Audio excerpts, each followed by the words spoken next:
세상에 어떤 학문이든 그 학문의 가장 근원적인 부분으로 들어가게 되면 이러한 질문들을 하게 됩니다. 왜 이것이 지금 현재에 나타나게 되는가? 현상적인 질문.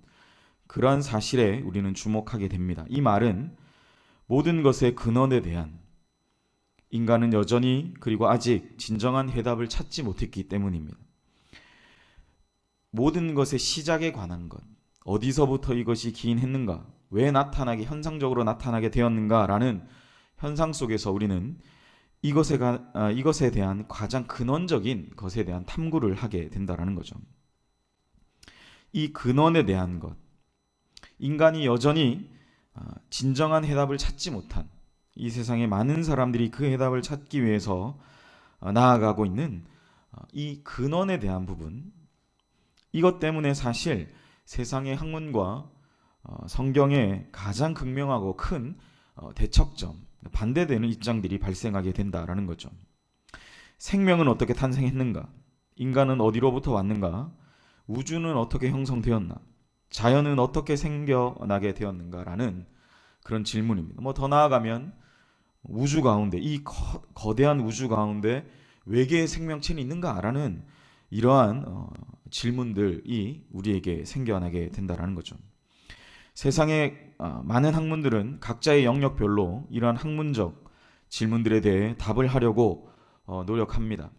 그러한 답들을 여전히 찾고 있고, 이 세상의 시작은 이런 것부터 기인했다라는 여러 가지 다양한 서로의 주장들을 가지고 학문 간에 서로 교류하고 소통하고 이야기하는 것, 이게 조금은 자연스러워진 시대가 아닌가라는 생각을 하게 됩니다.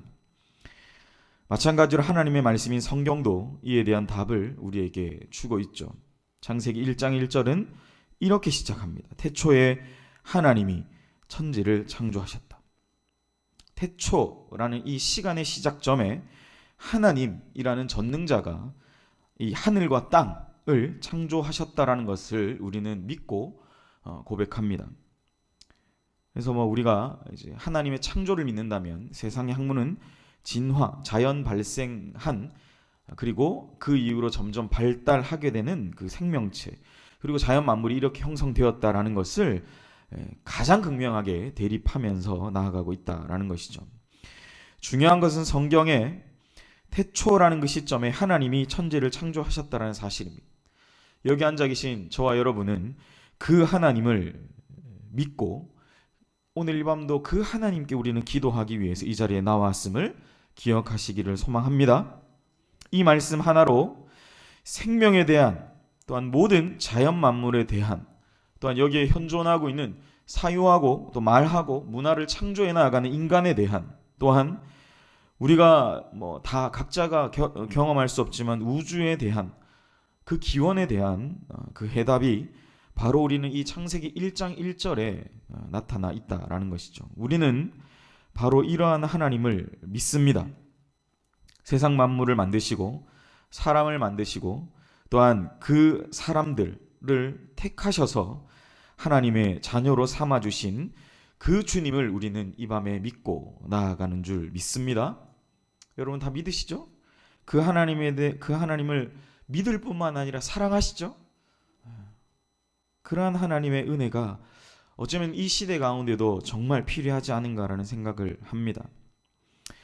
고대 헬라의 철학자 중에 탈레스라는 사람은 이런 기원에 대해서 모든 만물의 시작은 물이다라고 얘기했어요.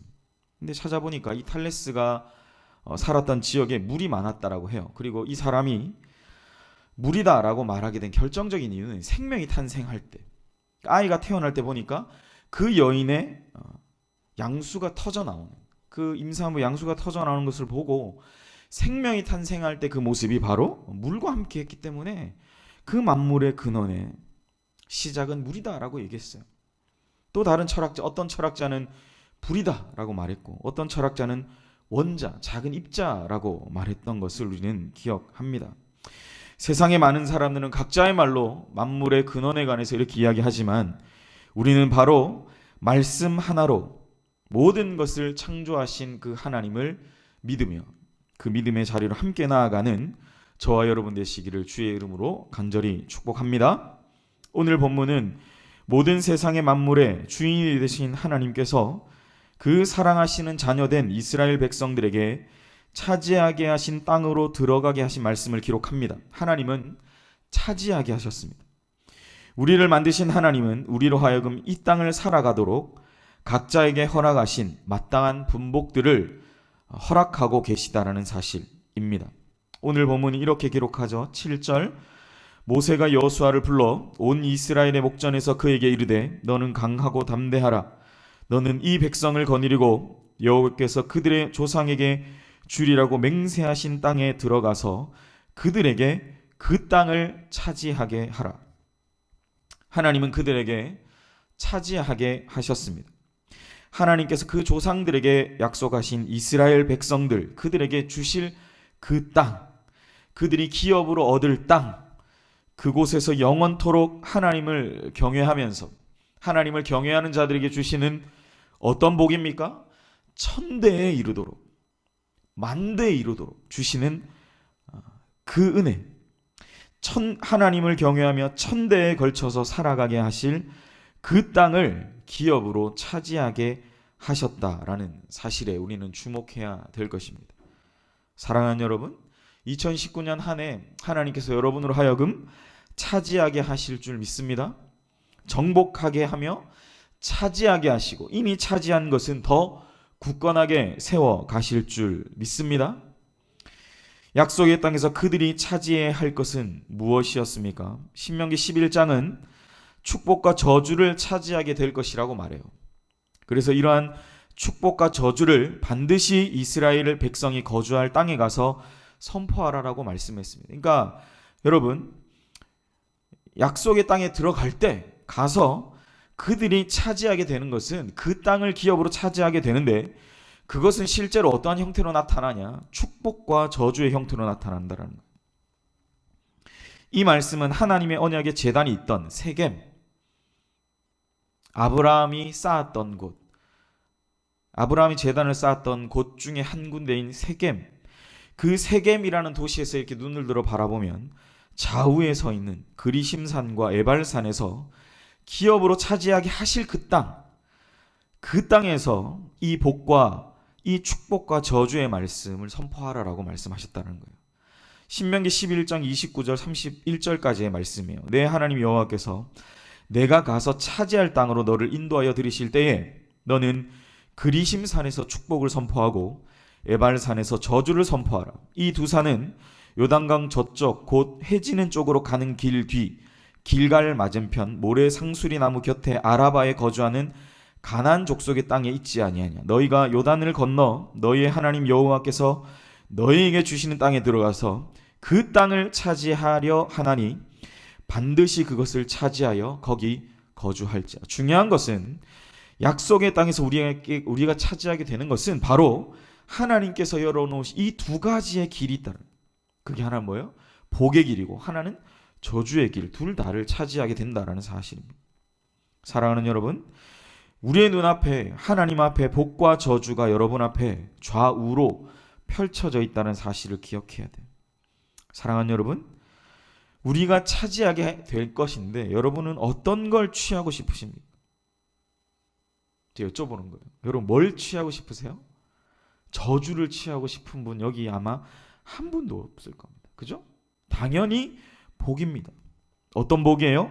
하나님께 속한 복, 그 축복을 차지하고 싶은 거죠. 중요한 건 이 말씀이 가나안 전쟁을 마친 여호수아 때 이루어진다는 사실. 여호수아 8장 34절. 물론 신명기 27장에 한 번 더 이게 나타나요. 모세가 약간 시뮬레이션 하듯 이거를 이제 지파까지도 나눠 27장은 나눠서 세웁니다. 세워서 이걸 아멘 아멘 하면서 막 이제 27장은 막 이렇게 여러 가지 항목들이 있는데, 실제로 그때는 가나안 땅을 차지하기 전이죠.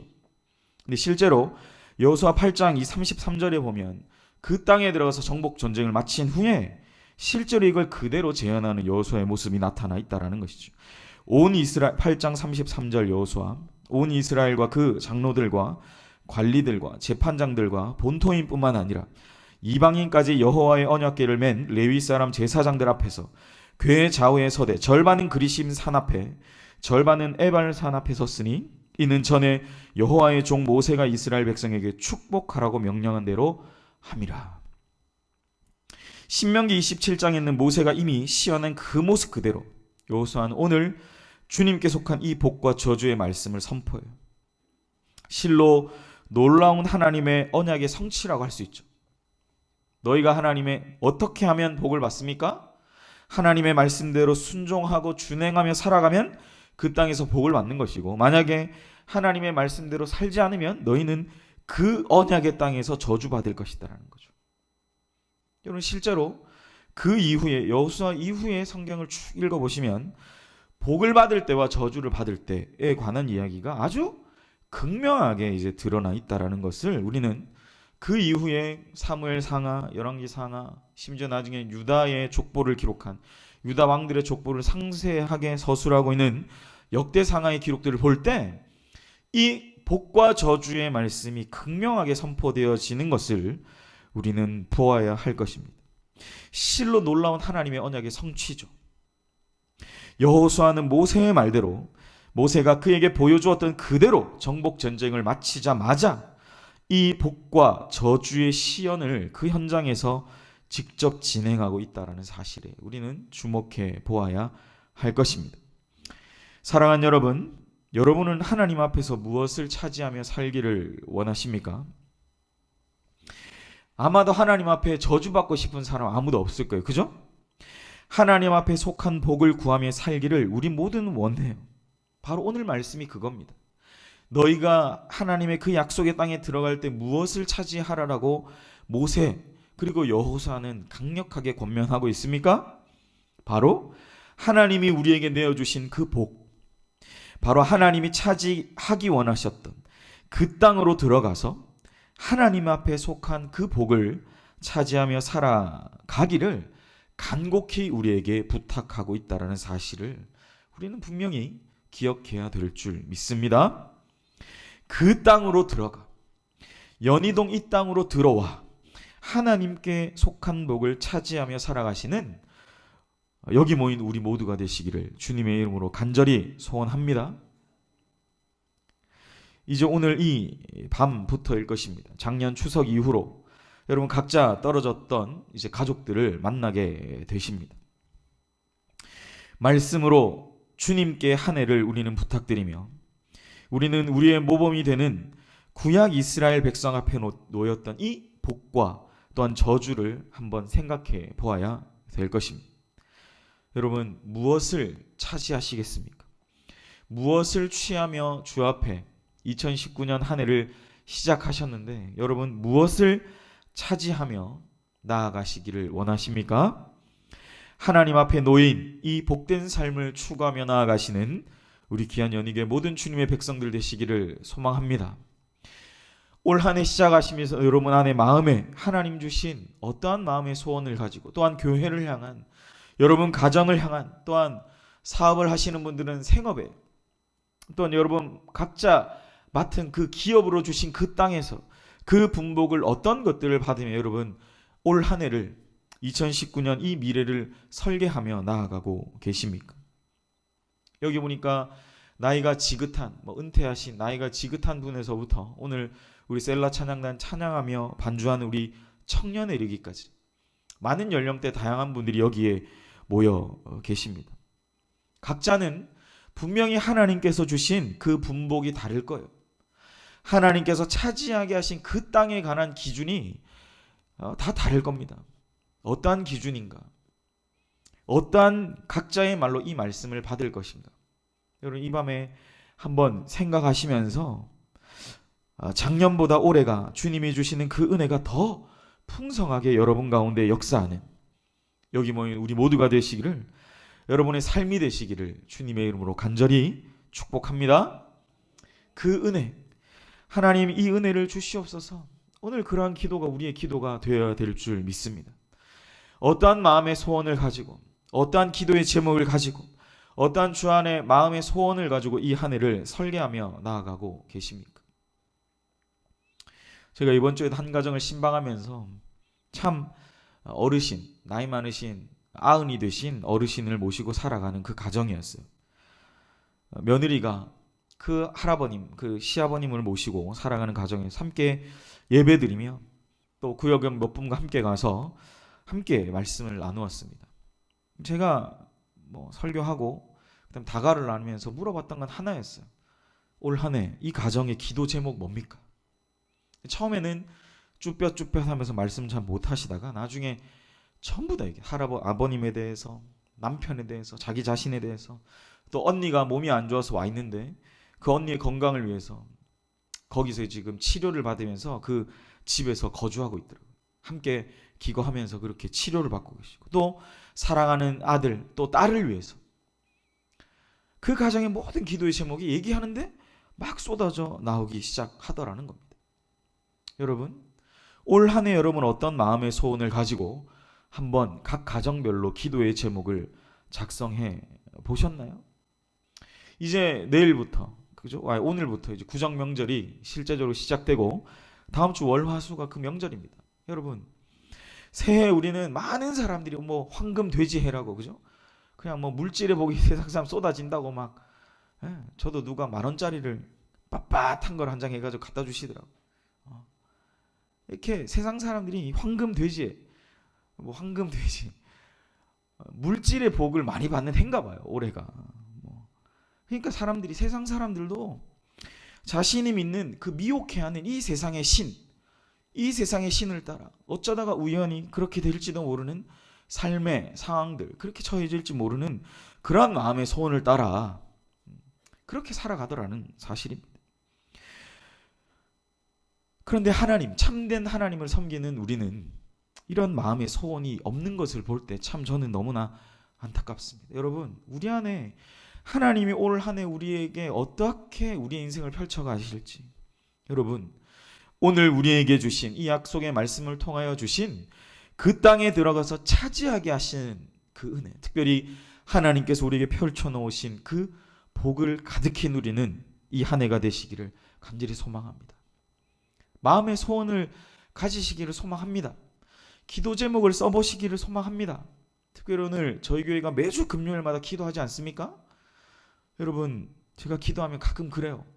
사실 교육자분들이 같이 기도하다가 개인 기도할 땐 뒤로 나가시거든요. 여러분 이제 가실 때 잘 가시라고 이제 문도 열어야 되고 준비하러 나갑니다. 저 혼자 사실 여기서 기도회를 인도해요. 근데 여러분, 가정을 위한 기도하는데 기도가 막 이 피치가 쭉 떨어지는 거 보면 너무 안타까워요, 여러분. 그렇게 하나님 앞에 마음의 소원을 안 가지시면 안 되지 않습니까? 할렐루야. 오늘 밤에 제가 여기서 지켜볼게요, 여러분. 적어도 여러분 개인 기도할 때, 가정을 위한 기도할 때 마음의 소원을 가지고 간절히 한번 하나님 앞에 그렇게 기도하는 이 밤이 되었으면 좋겠습니다.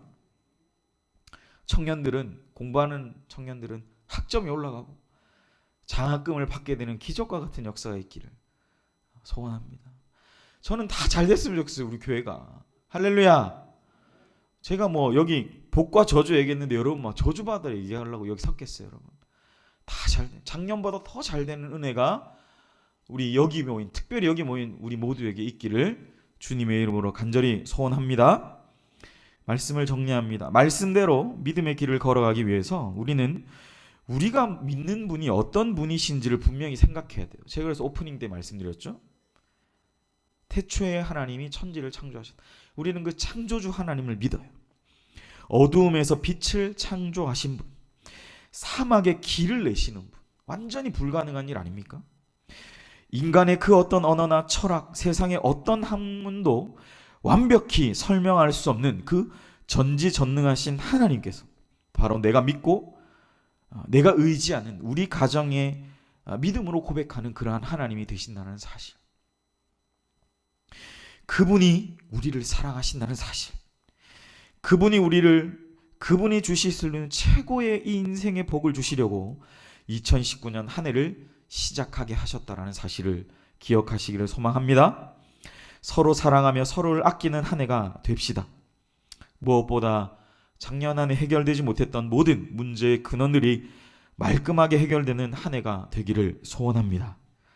하나님 앞에 전심으로 은혜를 주시옵소서. 그렇게 구하며 그것의 성취를 보는, 모세가 예언적으로 말했던 걸 여호수아가 성취했던 것, 그것의 성취를 보는 현장이 바로 2019년 여러분 각자의 삶의 현장이 되시기를 간절히 축복합니다.